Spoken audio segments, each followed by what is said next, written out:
पोंग की लहरों से खेल रहे प्रवासी पक्षी। 45,000 परिंदों से गुलजार हुई झील, दीदार के लिए पहुंच रहे सैलाबी।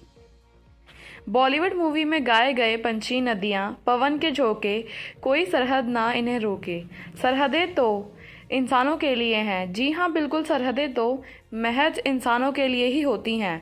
अगर ऐसा ना होता तो कोरोना के इस काल में सर्दियों के वक्त कांगड़ा के सबसे खूबसूरत पर्यटक स्थल कोंग डैम झील में लाखों की संख्या में विदेशी रंग बिरंगे पंछियों का जमवाड़ा ना लगा होता। आज कोरोना के बदौलत जिस कदर इंसानों के पैरों में एसओपी की जंजीरें डल चुकी हैं, ठीक वैसे ही इन पक्षियों के लिए भी होती हैं। खैर, तो ये परिंदे हैं, हवाई मार्ग में आएंगे ही और जाएंगे भी। अगर आज इनके दीदार के लिए बेताब बैठे लोगों को इन्हें देखने के लिए भी सरकार की ओर से जारी गाइडलाइंस को ही फॉलो करना पड़ेगा। कबीले गौर है कि हर साल की मानद इस बार भी पोंग झील एक बार फिर से प्रवासी पक्षियों से गुलजार हो चुकी है। इन प्रवासी पक्षियों को देखने के लिए अब सैलानी भी सरकार के गाइडलाइंस को फॉलो करते हुए भारी संख्या में पहुंच रहे हैं। पोंग डैम में अब तक करीब 45,000 प्रवासी पक्षी अलग अलग प्रजातियों के पहुंचे चुके हैं और इनके आने की तादाद लगातार बढ़ती जा रही है। दिसंबर और जनवरी महीने में इन पक्षियों की संख्या लाखों में हो जाएगी। इन प्रवासी पक्षियों को देखने के लिए भारी संख्या में विदेशी पर्यटक यहां आते हैं। इस बार अब तक रूडी शैल डक और गल तथा 12 हेडेड गीज नाम के प्रवासी पक्षी पहुंच चुके हैं। विभाग द्वारा इन पक्षियों की सुरक्षा के लिए अलग अलग टीमें बनाकर सुरक्षा का जिम्मा सौंपा हुआ है। इन प्रवासी पक्षियों का यदि कोई व्यक्ति शिकार करता पकड़ा गया तो विभाग द्वारा उसे जुर्माने के साथ कैद का भी प्रावधान है। पिछले वर्ष झील में 114 प्रजातियों के करीब 1,15,000 प्रवासी पक्षी पहुंचे थे। इस बार विभाग का मानना है कि इनकी प्रजातियां तथा संख्या में काफी वृद्धि हो सकती है।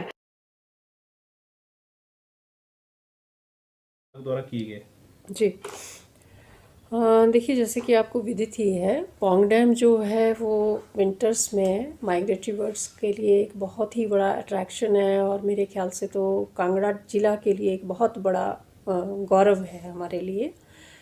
तो ये जो वेटलैंड है इसमें ट्रांस अटलांटिक कंट्री से, क्योंकि वहाँ बहुत ज़्यादा ठंड होती है, बर्फ़ गिरती है, तो उसको अवॉइड करने के लिए यहाँ पे पक्षी आने शुरू हो चुके हुए हैं और हर साल आते हैं। और उसके अलावा पोंग डैम के आसपास भी जितने भी वाटर के स्टोरेज एरियाज़ हैं, नेचुरल बेसिन्स हैं, वहाँ पर भी जो है वो वाटर बर्ड्स देखने में आते हैं। स्पेसिफ़िकली अगर पोंग डैम की बात करूं तो जो हमारे डीएफओ वाइल्ड लाइफ हमीरपुर हैं, उनसे जो डाटा हमें आया है उसके हिसाब से एज ऑन टुडे लगभग 45,000 के आसपास डिफरेंट वेराइटीज़ के बर्ड्स आ चुके हैं, जिसमें common teal, northern pintail, darter, northern shoveler, common coot, brown headed gull, black headed gull वगैरह वगैरह हैं।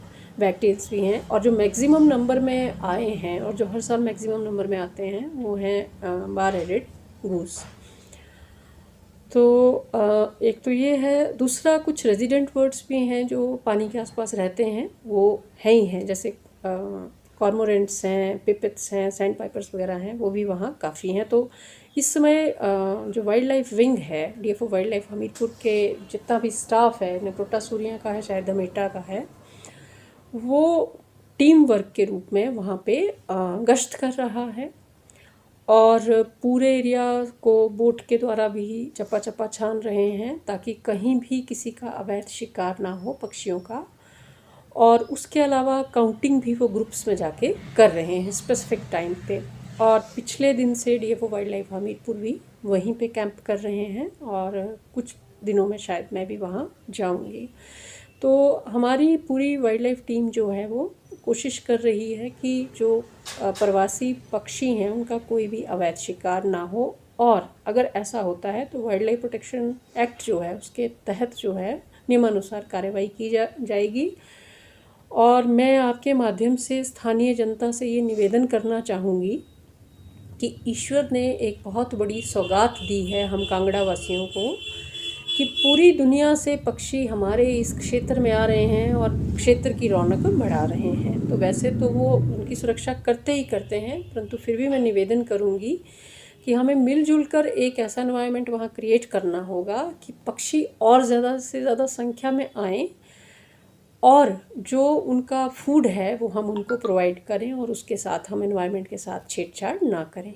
तो ये हमारे लिए गौरव भी है और हमारी जिम्मेदारी भी है कि हम उस एनवायरनमेंट को सुरक्षित रखें, क्योंकि प्रकृति अगर संतुलित रहेगी तभी मनुष्य जीवन भी रहेगा। अन्यथा कोविड का तो आप देख ही रहे हैं, फिर ये सारी सृष्टि जो है ख़त्म हो जाएगी।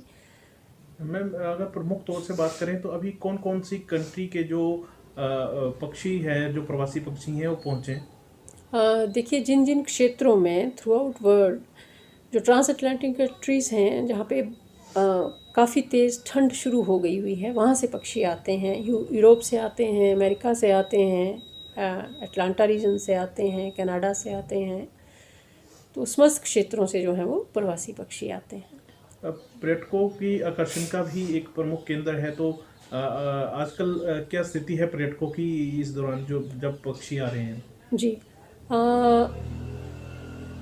देखिए, पहले तो कोविड के चलते जो है वो हमने अभयारण्य जो है वो बंद किया हुआ था, परंतु अभी अभी हम कुछ दिन पहले लगभग महीना भर पहले जो है हमें दिशा निर्देश प्राप्त हो गए हैं कि आप जो है इसको खोल दें।